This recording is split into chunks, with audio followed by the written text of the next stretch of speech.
My official prediction for this race is I don't know. And I'm going to stick with I don't know. It's something that I never ever say because I just think that we don't have enough information. It's going to come down to unlikely voters. Trump has had an incredible surge in unlikely voters in 2016 and 2020. A, can he replicate it? B, are they still unlikely? Probably not, because they go into the polling at that point, right? But still, he surprised us way too many times to count them out and to count those voters out. And they're very animated. They get out to vote and they do it religiously. But right? they're now likely voters. That's I get it. That's what changes them. At the same time, last time around in 2020, Biden had an 8-point lead in Michigan and Wisconsin. He won by 0.6 in those states. So did they get it? By the way, did they adjust too much? And if they did, is she going to landslide him? Anything is possible, because now unlikely voters are going towards Democrats in 2022 and 2023. So with this giant question mark hanging out there, he's the more populist candidate. The populist candidate usually wins, but she's the change candidate according to the polling by a little bit. It fluctuates, but she won the change candidate. On the other hand, only 28% of the country thinks we're going in the right direction, which is almost a death knell for the incumbent party. So it's just too unclear. I'm saying I do not know, and it's among the reasons why I'm so intensely curious about what's going to happen today.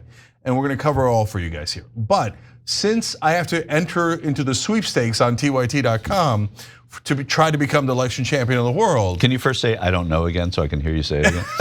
You can rewind the tape all you want, Michael, at home. Okay, so, and by the way, predictions, guys, are based on information. They're not magic. So, all right, let's start out with the ones that, first of all, I'm confident about none of these. I'll make that clear. But I'll start with the ones that I think are more likely to be true, okay? Arizona, I've got as red, so keep it red, okay? So that one, I think, of all the ones, that's probably the most certain I am, but I'm not certain about that one either, okay? So then I go to Michigan and Wisconsin, and I say she holds that part of the blue wall. So the numbers lately from there look pretty good. She's got that surge of female voters that everybody's talking about. States that were already leaning blue and Biden had already won, and that historically are blue, she will then keep, right? Now, I'm on Georgia, I'm not seeing her winning any of the polls. So I'm gonna keep Georgia red.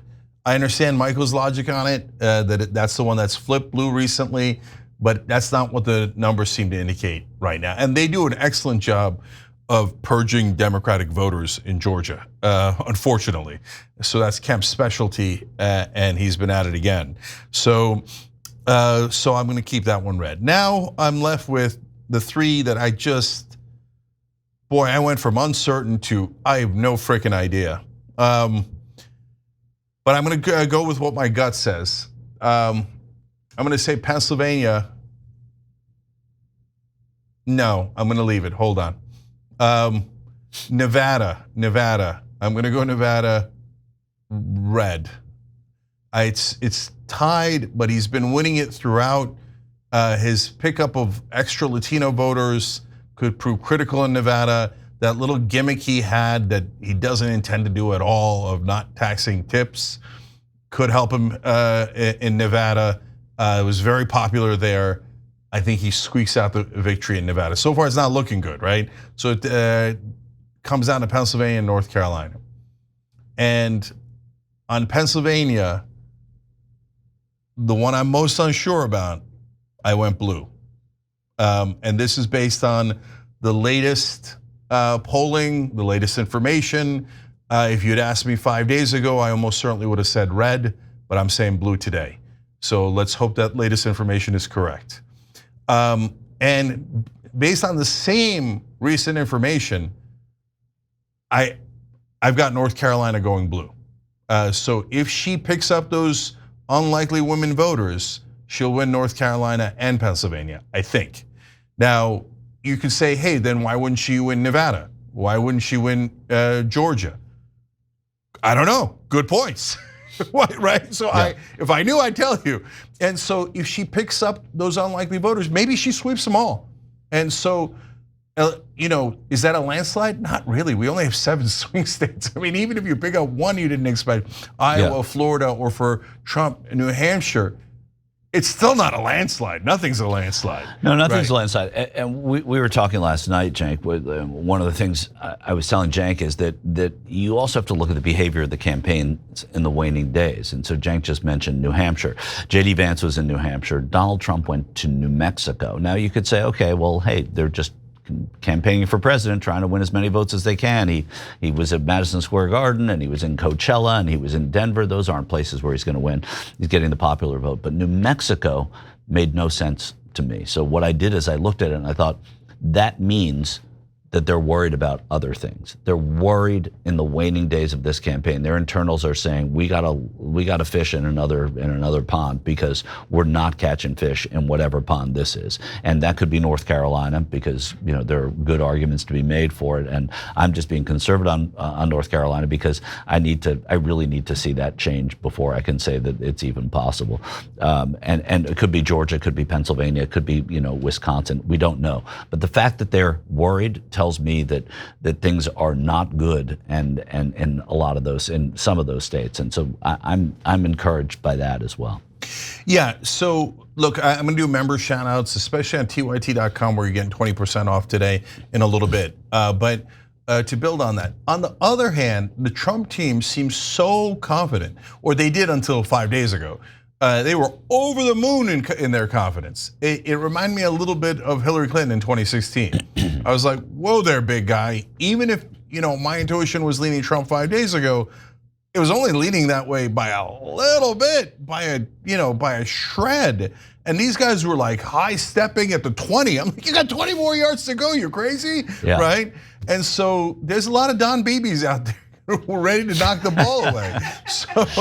So then Trump today, the maniac that he is, or yesterday, refers to Nancy Pelosi as the B word. Your number one problem is unlikely women voters getting mad enough at you to show up to vote. And you're going and calling the most successful female legislator, whether we like it or not, in the country, the B word. And then he said, he started fantasizing about putting Kamala Harris in the ring with Mike Tyson. Are you nuts? And the answer is yes, of course he's nuts. Right. Of course. Look, guys, the Democrats should be eternally embarrassed that they're not blowing this guy out. And we'll talk more about that as the day goes on. That's absurd, but okay. It's not at all absurd. This guy's a lunatic. He is, but it's not a question of party. They should have landslided him every single time. Okay, well, we'll talk about it. He's a syphilitic clown. If you can't put away a syphilitic clown. Right, but there's also the political reality of how the country. Well, let's talk about that later. But how the makeup of the country, the tribalism of the country, and how certain things are identified with each party erroneously in many cases, and sadly in some cases. So it's not always about the person in this country, as we've seen. Yeah, we'll definitely talk about it more, because I think that's only half the story. Okay, so my official prediction that I am forced into by my own network is 286 to 252 Kamala Harris with tons of fingers crossed. And the number one reason why I'm crossing those fingers is because 4 years with Donald Trump will be utter chaos, anarchy, pilfering, oligarchy amplified on steroids, putting his donors completely in charge of the government. Elon Musk will be in charge of domestic policy. Mary Madelson will be in charge of foreign policy. This is not how it's supposed to work. RFK Jr. will be in charge of medical and health policy. I mean, this is madness, guys. He went from drain the swamp to I'm just going to hand the government to my donors. Yeah. That is a hell of a turnaround, and one of the reasons that I'm picking Kamala Harris over him today, because I think he lost the thread. If he stayed on corruption, he stayed on populism, wasn't a lunatic, I think he would have won this election.